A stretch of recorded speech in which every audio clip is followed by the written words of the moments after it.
Olá pessoal, tudo bom com vocês?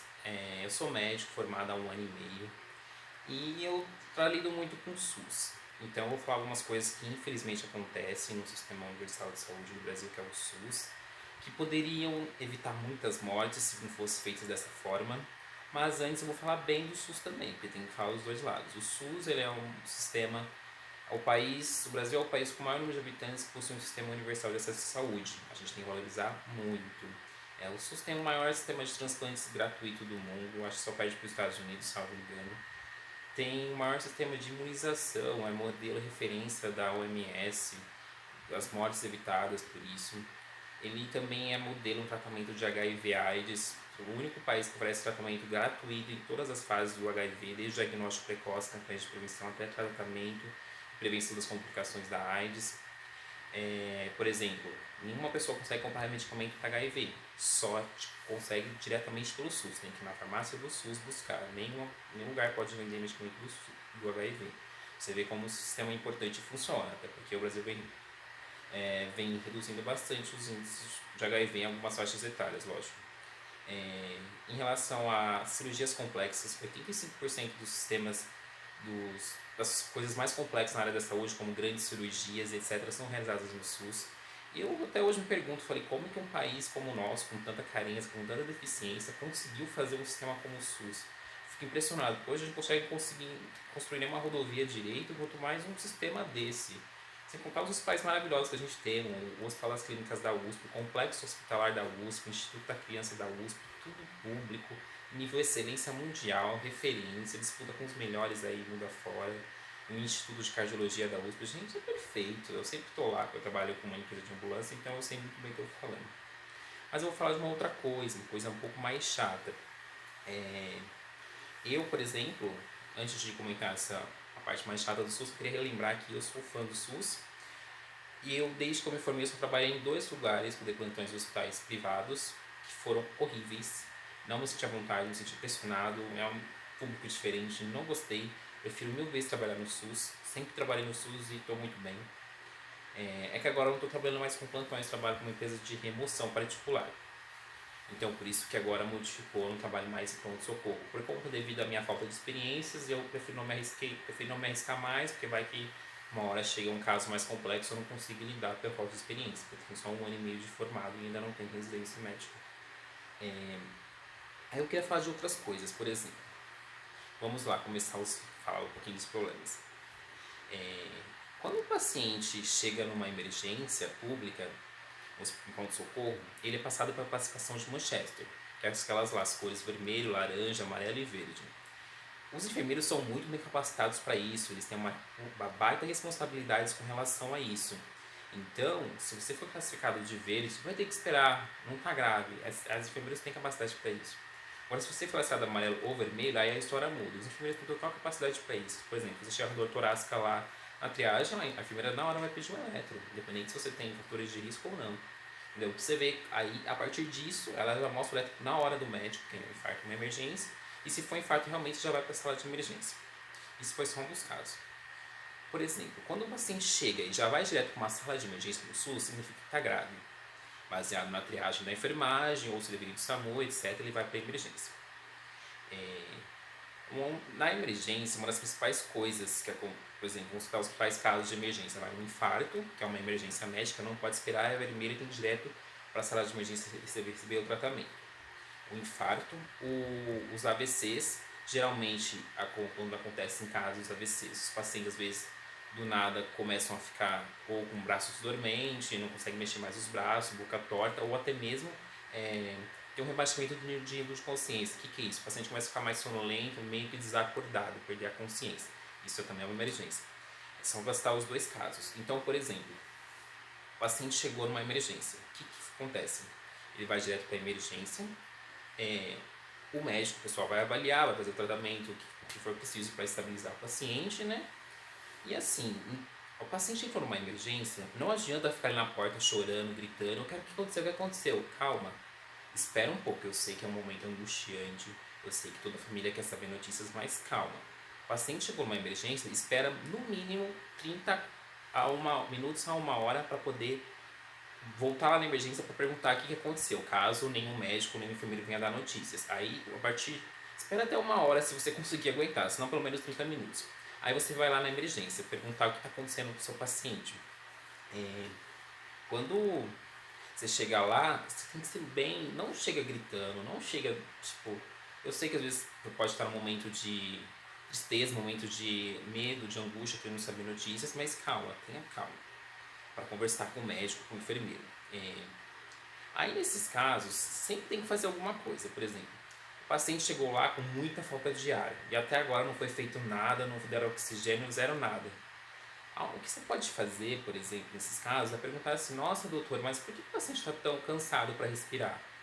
Será que não precisa fazer alguma coisa? Não precisa dar algum oxigênio, dar algum suporte? E tem casos absurdos, às vezes pacientes demoram para receber um tratamento mesmo na emergência.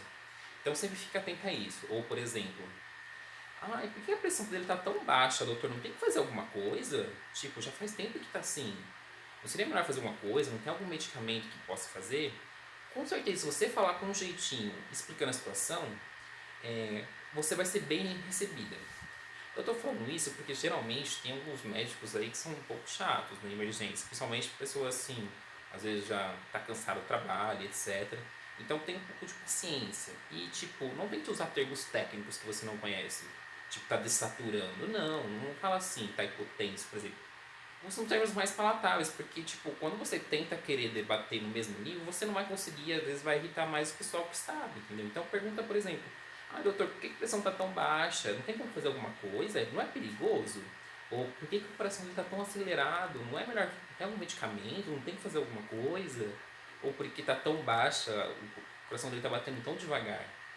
Procure. Geralmente, em 1 hora já dá para ter noção das hipóteses diagnósticas. Pós-diagnósticas são as principais coisas que a gente precisa pensar quando o paciente chega. Então, é um rebaixamento de nível de consciência, provavelmente um AVC. O médico tem que dar uma explicação para você, na minha opinião, porque é importante para você, você precisa de notícias. Ou, por exemplo, ele chegou lá, tá com uma suspeita de pancreatite e tal, etc. Tem que fazer isso, tem que ficar aqui um pouco esperando. Você precisa de notícias, mas na hora de buscar as notícias, busquem com as pessoas certas. Ou, por exemplo, se o paciente está numa observação do PS, não está numa sala de emergência, aí a enfermeira vem e fala assim: não tem médico agora. Tipo, lógico que tem médico. Todo hospital tem médico de plantão.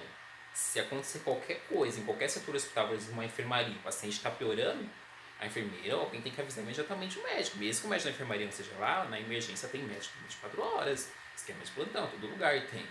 Às vezes até enfermarias tem, hospitais maiores, por exemplo, mas hospitais menores tem que dar uma satisfação pro seu paciente, não pode deixar ficar piorando e ficar por isso mesmo. Tipo, o paciente começou a ficar sonolento, ninguém fez nada, busque notícias. Você tem direito, é seu paciente, você tem que cuidar dele como seu pai, sua mãe, seu filho, tem que ter uma resposta, alguém tem que fazer alguma coisa, entendeu? Não é ficar esperando, esperar o médico no dia seguinte, não existe isso. Coisas graves ou que você está muito preocupado, você tem que ficar atento sim, tem que exigir notícias, mas exigir com saber conversar, não adianta eu chegar gritando que aí fica complicado mesmo de resolver. Outra coisa que eu queria falar também é assim, você está num hospital mais simples, por exemplo, os municipais de São Paulo, e lá às vezes não tem aparelho de tomografia. Então, por exemplo, o paciente com suspeita de AVC precisa de uma tomografia. Aí o que acontece? Aí o médico solicita, o setor de regulação do hospital vai lá, insere o paciente no CROSS, ou às vezes o próprio médico. O CROSS é o Sistema de Regulação de Vagas do Estado de São Paulo. Se você está em algum local, um hospital, não tem um tipo de recurso que o paciente precisa, esse CROSS ele vai buscar esse recurso em algum hospital que esteja disponível no momento para poder atender o paciente. Então, tipo, preciso de uma diálise de urgência. Tem sim como conseguir, em qualquer lugar do estado de São Paulo inteiro. Tá numa cidadezinha no interior de São Paulo, ele vai conseguir um hospital em outra cidade e vai ter que ir para lá de algum jeito. Então, aí precisa de uma tomografia. E aí eles esperam no CROSS, o CROSS geralmente tomografia, a vaga sai rapidinho. E se for, por exemplo, coisas graves não podem esperar, entendeu? Tem que ser feitas na hora. Então, saiu o CROSS lá, setor de regulação, falou: ele vai fazer tomografia em tal lugar. Só que aí tem que esperar uma empresa de ambulância vir buscar o paciente, porque o paciente não pode sair do hospital e ir para outro de carro comum, ele precisa de um suporte. Geralmente ou é uma ambulância UTI bem equipada com médico, ou é uma ambulância básica simples. E assim, coisas urgentes não pode demorar muito. Não existe tipo uma empresa de remoção demorando tanto tempo, mais que 2 horas, uma situação de emergência. Vocês têm que ficar em cima, vai lá na regulação, pressiona, ou fala com o diretor médico se estiver disponível ali no momento. Tem que conversar, tem que saber conversar. É, coisas graves não podem esperar muito. Se alguém falar, tem que esperar alguém vir buscar, ou tem que esperar se a vaga no CROSS, não existe isso. Por exemplo, casos o CROSS, esse próprio CROSS, ele tem um tempo de resposta. O CROSS é feito por médicos em todo um setor super responsável. Então, por exemplo, meu paciente chegou lá com bateu a cabeça, está inconsciente, é uma coisa gravíssima, precisa de uma avaliação de neurocirurgia, por exemplo. Então, isso daí o próprio CROSS tem um tempo de resposta. Em até 6 horas ele tem que conseguir uma avaliação de neurocirurgia, se não tiver neurocirurgia no hospital que ele está, o paciente está. Então, em até 6 horas o CROSS tem esse tempo para resolver. Aparece lá na fichinha do CROSS, resolveu em até 6 horas. Em algum momento ele vai ter que conseguir até 6 horas. Então, tipo, essa é uma vaga. Geralmente, quando é vaga aceita, o que é mais difícil, é quando o próprio hospital aceita. Mas às vezes é vaga zero, porque assim, às vezes o hospital está lotado, entendeu? E eles não tem como mais aceitar pacientes. O que o CROSS fala? Como é urgente, mesmo não tendo vagas, leitos, ele manda para lá porque o neuro precisa ver, o neurocirurgião precisa ver, alguém precisa ver. Isso chama-se vaga zero. Quando a vaga não é aceita, mas o paciente precisa do recurso e tem que ir urgente. Então funciona assim. Aí se saiu a vaga do paciente, aí a setor de regulação fala assim, está esperando uma empresa de remoção vir buscar. Tipo, a empresa não pode demorar muito. Ou, por exemplo, você foi lá, chegou no hospital para passar uma avaliação de neurocirurgia e o neurocirurgião não vem. E o paciente está lá grave, com uma emergência médica, né? Você chegou lá no hospital que tem um recurso, vai passar pela avaliação do neurocirurgião, por exemplo. Só que aí chega lá, o pessoal fala assim, a gente também é um neuro, só que ele demora. Não existe demorar. Exceto se o neurocirurgião, por exemplo, está em uma cirurgia, ele tem que aparecer. Em casos graves, tipo pacientes com, que nem eu falei, bateu a cabeça, fez um hematoma, está inconsciente, está entubado, tem que avaliar rápido, é uma emergência. Então não existe isso, o chamaneiro não sei o que elas que ele vem. Não, tem que dar uma resposta, exceto se ele estiver em uma cirurgia. E como vocês vão conseguir agilizar coisas de emergência? Vai na coordenação do hospital, vai lá e exige, meu pai tá grave, alguém tem que fazer uma coisa, tem urgente, não pode ficar esperando, entendeu? E foi esse o exemplo que eu queria dar para vocês. Outro dia eu levei um paciente, por exemplo, eu peguei ele no hospital, ele tinha batido a cabeça, sangrou dentro da cabeça inteira, que a gente chama de hemorragia subaracnoide, hematoma subdural, etc. E precisa para uma avaliação de neurocirurgia urgente. A gente foi lá buscar o paciente no hospital e levamos ele para um hospital com um recurso de neurocirurgia. Chegando lá, o neurocirurgião estava demorando para avaliar e ele não estava em cirurgia. O que aconteceu? Aí eu falei, eu orientei a paciente, geralmente esses casos o pessoal demora para vir avaliar, então vai lá na coordenação do hospital, exigir uma resposta, porque o paciente urgente não pode esperar, entendeu? Aí a acompanhante foi lá na coordenação do hospital, fez uma pressão, e aí do nada o neurocirurgião apareceu, tá vendo? Pra você ver? Não estava em cirurgia, estava em algum lugar. Aí ele apareceu. Tô falando neurocirurgia porque é um exemplo, mas pode ser qualquer outra especialidade, pode ser vascular, qualquer outra coisa. Por exemplo, no caso, quando você atrasa. E é isso que tem que fazer. Você tem que saber conversar, exigir respostas. Saber conversar com o médico. Você confia na índole do médico, você acha que ele está recebendo o tratamento adequado, bateu uma empatia, então aceita o que o médico está falando. Não tem dessa, não dar explicações, ninguém dá notícias, ou demorar muito para a empresa de remoção que não vai buscar o paciente para levar para outro hospital. Não existe demora. Emergência tem que ser coisas rápidas. No máximo 2 horas, entendeu? Então vocês têm que ficar em cima. Como vocês fazem isso? Pressionando. Vai no setor de coordenação, tenta falar com o médico, com a enfermeira, mas seja educada. Ou, se for um caso muito grave, você, por exemplo, podia. Um idoso estava numa emergência sangrando e não tinha maca, estava numa cadeira. A paciente começou a fazer barraco na porta da emergência. Lógico que esse paciente precisa de uma maca, mas não é fazendo barraco que você vai conseguir as coisas. O que ela deveria ter feito? Indo na coordenação do hospital, que foi o que ela fez, depois de muito tempo, depois de barraco. Aí lá ela foi na coordenação do hospital, aí o coordenador veio na emergência e do nada surge uma maca. Existe macas, em algum lugar do hospital existe macas. Não tem ideia se um paciente numa emergência ficar numa cadeira, né, gente? Eu acho que não. Emergência é coisas graves, tem que ficar numa maca.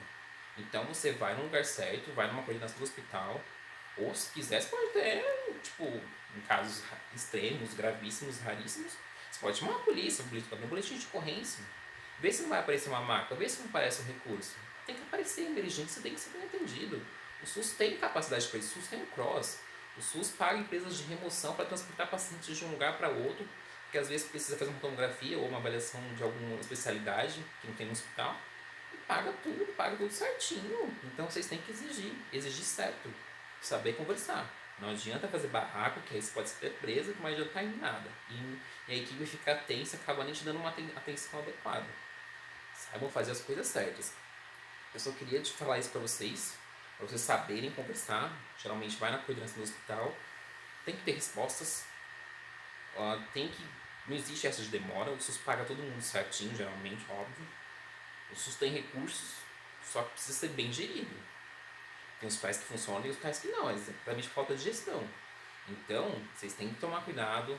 O paciente, em casos graves, obviamente, casos leves, tudo não precisa de barraco, mas casos graves você tem que impor, você tem que exigir notícias, exigir coisas rápidas. Emergência é emergência, não pode ficar esperando muito tempo, tá?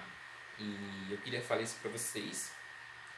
E eu acho que era só isso por hoje que eu queria comentar com vocês, porque eu vivi uma situação parecida esses dias, porque eu trabalho com empresa de ambulância, de remoção, então eu sei muito bem como é. Tá bom? Era só isso por enquanto. E não deixe de seguir o meu canal, se puderem dar um like, tá bom? Se você não tiver preconceitos, pode seguir. Se você tiver, melhor não, eu acho. Mas se quiser também seguir, fique à vontade. Beleza? Muito obrigado, até a próxima.